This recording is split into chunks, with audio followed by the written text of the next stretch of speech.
we have come to our main event. If you made it this far, please do me a favor, like, subscribe, comment, show some love. We have our light heavyweight championship bout between Alex Poatan Pereira up against Khalil, the war horse Rountree. Now, Alex Pereira is the heavy favorite at minus 455, whereas Rountree is at a plus 350. This is Pereira's fourth time fighting this year. I had the honor and the privilege to see him at 303 and to see him at 300, where he knocked out Jamal Hill and he knocked out Jiri Prochaska.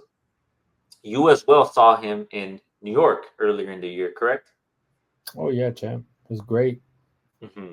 Now, given their records, Pereira is 4-5 in his last five bouts. He's coming off a KO TKO head kick win against Jiri Prochaska at UFC 303, as I just mentioned. Rountree is 5-5 in his last five bouts. He last beat Anthony Smith via KO TKO with an uppercut. Now, for me, it's very simple. Alex Pereira is currently in his bag. He has that vicious left hook, the touch of death, you might say. He just, for whatever reason, he hits people and they just go into another dimension. They're gone. They're out of there. I think he also has the height advantage at 6'5".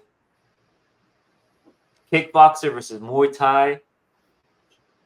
Khalil Rountree never or rarely, if ever, has shot for a takedown. I'm interested to see if in this fight, Alex Pereira entertains the idea of taking him down. I mean, he does train with Glover. Do you think in the first round he takes him down, kind of uses the elevation to his advantage, tires out Khalil, and in the second round hits him with that vicious left hook? That's a possibility. I think we could see that. I don't know. I'm going with Alex Pereira to win this fight. He is the pick. He's a bad man. Who do you got for Price guy? This is a very shocking fight. Nobody expected this, especially after Khalil had tested positive for steroids. Number Um, 8. Why is the number 8 get a title fight? Why? I mean, we got to go to planning at the end of the day, right? Like the thing is, Alex is a very active fighter, and like brother, like also, champ. Let me correct you. My man's 4-5.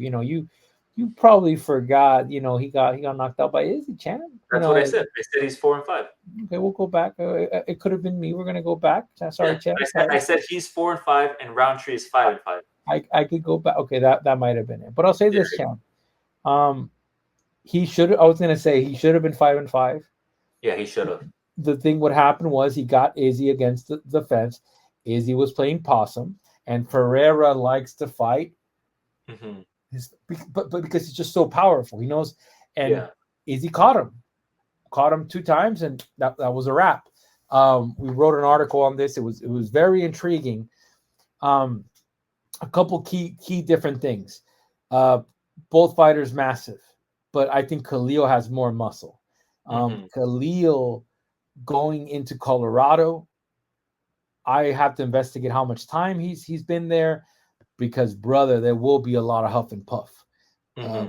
by Khalil. That's what I'm saying. Like it might get to the point where if Pereira starts going for the body, going for the teeth, Pereira has the reach advantage. You got to remember it's an 80 reach advantage just on length, and then he's 6'4", right? The other thing too, examining because that's what makes Pereira so great. His last four fights have been spectacular. Hmm. But listen, Khalil doesn't like to check kicks. If you look at Khalil's fight, he doesn't like to check kicks. Um, Out of his five, Khalil, he had one split decision against Justin Jacoby.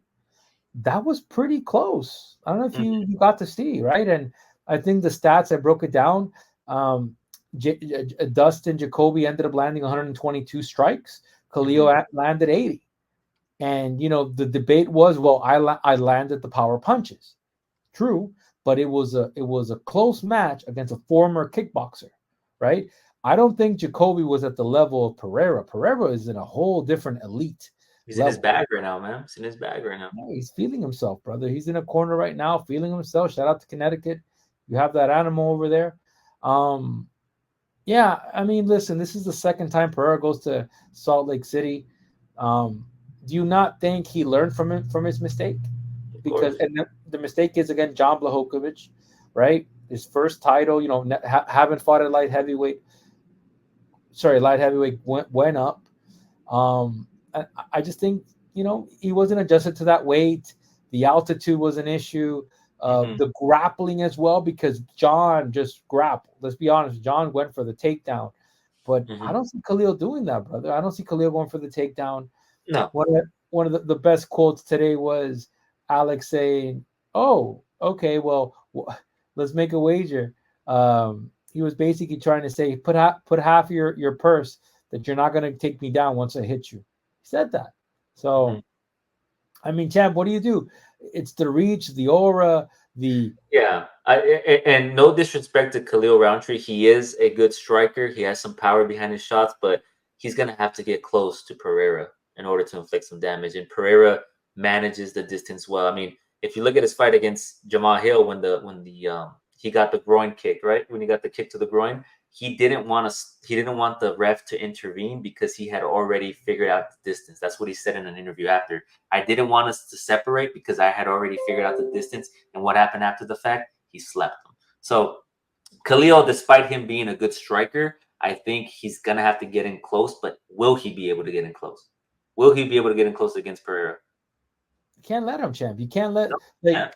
And the thing is, if you let Khalil, if Khalil goes in close with the champ, Hmm. his probabilities of finishing a fight increase. I'm Of course. sorry, but There's always a Pereira, chance. yeah, Pereira's not going to do that. Like the thing is, if you study Khalil, Khalil has a couple different styles. He has a blitz style where he kind of level changes and he's just kind of waiting. Very looping hooks, quick, explosive. He has another one where it's just like more boxing approach where he'll kind of put that lead leg. He's also a Hmm. southpaw, by the way. He'll put Yeah. that lead leg forward and will kind of use his body to whip a jab. I don't like his hand. His right hand, he likes to fight that very slow. And Hmm. against a guy like Pereira, like let's face it, champ. Shout out to Sean Strickland, one of the best, let's say boxer. He has good boxing fundamentals, but even with his striking defense, fighters that drop that hand against Pereira have a tough night. So I got to Hmm. go with Pereira at a high. And I said before, there's a lot of things that are being worked on behind the scenes that if Pereira loses, are not going to unfold. So looking forward to seeing Pereira Saturday night. But like I said, don't give the benefit of the doubt to Khalil Rountree. If you're a DGen, if you want to bet, you could put a sprinkle a little bit of money on because like champ right now it was a minus 445. He jumped to like a minus 550 right now. He's higher. Hmm. Yeah, I agree. I'm also going with Pereira. I would love for him to just flip the script and just shoot for a takedown. We have seen him do it in the past. Against Izzy, he shot for takedowns, right? As the fight progressed. I don't think this fight's going to be long. I don't think it's going to go the 5 rounds. I think that there will be a finish, and I think it's going to come at the hands of Pereira. He's going to finish Roundtree, as he does with all his opponents right now. He's in his bag, as I said earlier. But I for some reason, I don't know why, I think or I want him to go for a takedown. I think he's going to shoot for a takedown. Just take him down and tire him out in the second round, hit him with that touch of death. But we'll see He what just happens. needs to, yeah, but Jam, he needs to be very, very careful because Khalil, like, and that's the other thing too. Like, if he shoots for a takedown, you better make sure that you land it because if you Of do course, not yes. land it, Hmm. Khalil's nasty, bro. Like, he's one of the only fighters that will kick to the bottom. Like, he'll do weird We've stuff seen on the that, yeah. ground. Yeah, So, he'll do weird fights. So, I mean, listen, and I was gonna say Khalil is in a good camp, Syndicate MMA. What is the recommendation? Like, what because you just can't tell your fighter chaos, beat chaos with fire. No, what yeah, are you telling them? Like, what? So it's gonna be interesting the approach they take. yes. Yeah, so Alex Pereira is the pick for myself and the floor price guy. If everything goes well and he does pull out the win, the opportunities and the stories that could play out after the fact are endless, right? He can go down to middleweight and fight Duplessis, as he's teased that before, right? He could fight. Uh, what's this guy's name again? I always have trouble pronouncing it. Um, Ankala. Ankalov. He could fight Ankalov. right? I Get think he that fight wasn't in place. ready. Yeah, but you were talking about it. Like, I don't think he's ducking him. I just think Anklov hasn't been ready. It's just Yeah, like, and no bro, one's saying he's ducking him. I think Ankolov alluded to him ducking him, right? Like there was some back and forth that they had on Twitter, and Alex simply said, "It's not a matter of me ducking with him. He's just a boring fighter. It's not my fault that no one wants to see that type of fight." that's So it. I think I don't know. He has a lot of opportunity. There's the John Jones tease that they have as well. Is he gonna fight John Jones? There's the boxing tease that he wants to get into boxing. He has been teasing that he's boxing. So who knows? A lot of opportunities for Pereira. I think he's had a great career since he's entered the UFC, and he's the one of the most active fighters. I think you mentioned this earlier, or you mentioned it off screen. Him and Kevin Holland have had how many the most active on the card, right? How many Kevin appearances have been on this year? I think in the past 2 years or 2.5, Kevin has had 11, Mm-hmm. followed by Alex with 10. Yeah, so there you have it. I mean, he's active. He's in his bag right now, and he's one of the UFC's most active champs. This is his third title defense. Third title defense. So That's it, Jam. Pereira is the pick. We'll leave it at that. There you have it. Our full UFC 307 analysis, breakdown, prediction, picks, opinions. I'm Roy. Once again, we're combat sports guys. I am grateful for you, Floor Price Guy, the Dominican bad man. Thank you for taking the time to record this today. We'll see how we do. Here are our picks. Tell us in the comments, are we wrong? Are we right? We've been pretty good so far. We'll see how this card plays out. Floor Price Guy, do you have any parting words for the people? I mean, this is gonna be no shout out to the people. Subscribe, like, share. It's gonna be interesting because we've had a lot of similar picks, but then either one of us is gonna flop this fight. Let's be very honest with each other. We have a lot of there are a lot of ways things could go in this fight, right? Mhm. Old guard, new guard. We're gonna find out, champ. But it's always gonna be a pleasure. Yeah, subscribe to us. Remember to go check out the X account, and we'll see you soon. Yes, and then we will be back with the UFC Fight Night Royval versus Tyra. And then after, we have UFC 308, Topuria versus Holloway.